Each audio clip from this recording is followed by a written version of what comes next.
Assalamualaikum warahmatullahi wabarakatuh. Halo semuanya, saya Fili Nazila dari Fakultas Ekonomi dan Bisnis jurusan Manajemen Universitas Andalas. Di sini saya akan membahas dampak penggunaan AI terhadap pendidikan. Nah, di sini AI juga berperan dalam membantu guru dan pakar penelitian membuat konten inovatif untuk pengajaran dan pembelajaran yang nyaman. AI dalam pendidikan juga menganalisis dan menentukan laporan pekerjaan berdasarkan data sehari-hari. Sistem umpan balik berbasis data membantu kepuasan siswa, menghilangkan faktor bias dari pembelajaran, dan membantu memahami kekurangan keterampilan. Manfaat teknologi AI dalam pendidikan ini terbukti menjadi salah satu solusi ujian online yang paling efektif. Solusi perangkat lunak dan aplikasi berbasis AI dapat bermanfaat dalam lebih dari yang dapat dibayangkan. Adapun beberapa dampak positif dan negatif AI terhadap pendidikan. Nah, apa saja ya dampak positif dari AI? 1.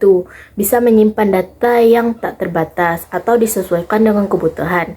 Hal ini memungkinkan kita bisa menjalankan suatu program yang kompleks dengan lebih baik dan aman, misalnya manajemen database sekolah dan sebagainya.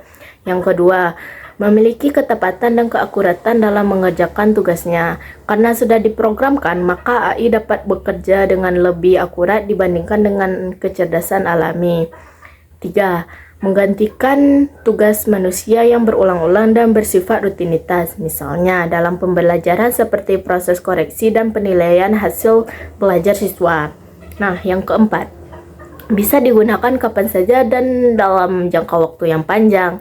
Berbeda dengan manusia yang bisa lelah, AI bisa menjalankan pekerjaan sesuai instruksi dalam jangka waktu yang lama. Yang kelima, mudah digandakan dan disebarluaskan. Karena bersifat digital, segala informasi yang diproses dan disajikan AI bisa digandakan serta disebarkan dengan lebih mudah, cepat, dan juga praktis. Itulah dampak positifnya. Adapun dampak negatifnya, yaitu dampak negatif pengguna AI. 1.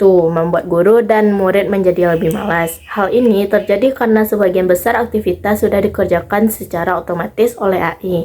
Yang kedua, menghilangkan pekerjaan manusia.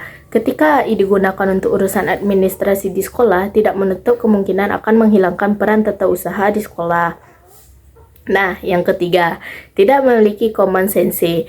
AI memang mampu belajar dan bekerja sendiri layaknya manusia. Hanya saja, AI tidak dapat memahami tujuan dari informasi itu dibuat, karena pemahaman menyeluruh hanya bisa dimiliki oleh manusia. Yang keempat, bekerja sesuai instruksi. AI akan bekerja sesuai pengaturan program yang dibuat, sehingga AI akan bekerja sesuai data dan instruksi yang sudah dimasukkan untuk tugas-tugas spesifik. AI tidak berfungsi menjalankan tugas lain di luar dari yang diprogramkan. Nah, yang kelima, pasti akan rusak. Segala sesuatu yang dibuat manusia, terutama teknologi dan mesin, suatu saat pasti akan rusak. Begitupun dengan sistem AI. Besar kemungkinan akan mengalami gangguan atau kerusakan dapat menghilangkan data dan informasi penting Anda. Sehingga, selalu pastikan data dan informasi penting dibuat duplikatnya. Itulah dampak positif dan negatif dari penggunaan AI. Selanjutnya, apa saja ya penyebab penyalahgunaan AI terhadap pendidikan? Nah, yang pertama, kecerdasan buatan yang mandiri. Kecerdasan buatan yang mandiri adalah jenis AI yang dapat mengambil keputusan tanpa campur tangan manusia, meskipun memiliki potensi untuk menghadirkan perbaikan dan efisiensi dalam berbagai sektor. Kecerdasan buatan yang mandiri juga membantu risiko yang serius. Ketidakmampuan manusia untuk mengendalikan AI ini dapat menyebabkan konsekuensi yang tak terduga dan bahkan berbahaya jika hal-hal berjalan tidak sesuai rencana. Nah, yang kedua, pengangguran massal dan disparitas sosial. Penggunaan AI dalam proses produksi dan layanan dapat mengganti pekerjaan manusia, menyebabkan pengangguran massal di beberapa sektor. Jika tidak ada tindakan proaktif, hal ini dapat meningkatkan disparitas sosial antara pemilik teknologi AI dan mereka akan kehilangan pekerjaan. Yang ketiga, pelanggaran privasi. AI mengumpulkan data dan menganalisis data secara besar-besaran untuk menghasilkan hasil yang akurat.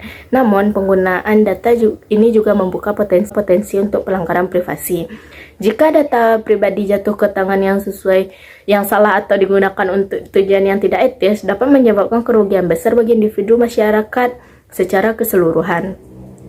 Perlindungan data menjadi sangat penting untuk menghindari penyalahgunaan AI. Yang kelima, bias dan diskriminasi. AI cenderung mengambil keputusan berdasarkan data pelatihan. Jika data tersebut memiliki bias atau diskriminasi yang ada di masyarakat, AI juga akan mencerminkan bias ini dalam keputusan dan tindakannya. Hal ini bisa menyebabkan diskriminasi sistematik dalam berbagai sektor seperti pengangguran, perumahan, dan keadilan pidana. Perlu diupayakan untuk menyusun dataset yang representatif dan menyelidiki bias apapun yang mungkin ada dalam sistem AI. Nah, yang kelima, keamanan siber dan ancaman militan. AI dapat digunakan oleh pihak-pihak jahat untuk mengembangkan serangan siber yang lebih canggih dan merusak. Dengan kecerdasan buatan, serangan siber bisa lebih sulit dideteksi dan dipertahankan. Selain itu, teknologi AI juga dapat digunakan dalam teknologi militer, yang jika jatuh ke tangan yang salah bisa berujung pada bencana kemanusiaan. Nah, itulah yang dapat menyebabkan dari penyalahgunaan AI terhadap pendidikan. Selanjutnya, bagaimana ya cara agar terhindar dari dampak negatif penggunaan AI terhadap pendidikan? Caranya dengan meningkatkan kesadaran dan pemahaman manusia terhadap kelebihan dan kelemahan teknologi AI. Selain itu, manusia harus tetap mempertahankan peran penting kecerdasan alami dalam pengambilan keputusan, khususnya memerlukan penilaian moral, kreativitas, dan empati. Nah, itulah yang dapat saya jelaskan. Jika ada kesalahan, mohon maaf dan terima kasih. Assalamualaikum warahmatullahi wabarakatuh.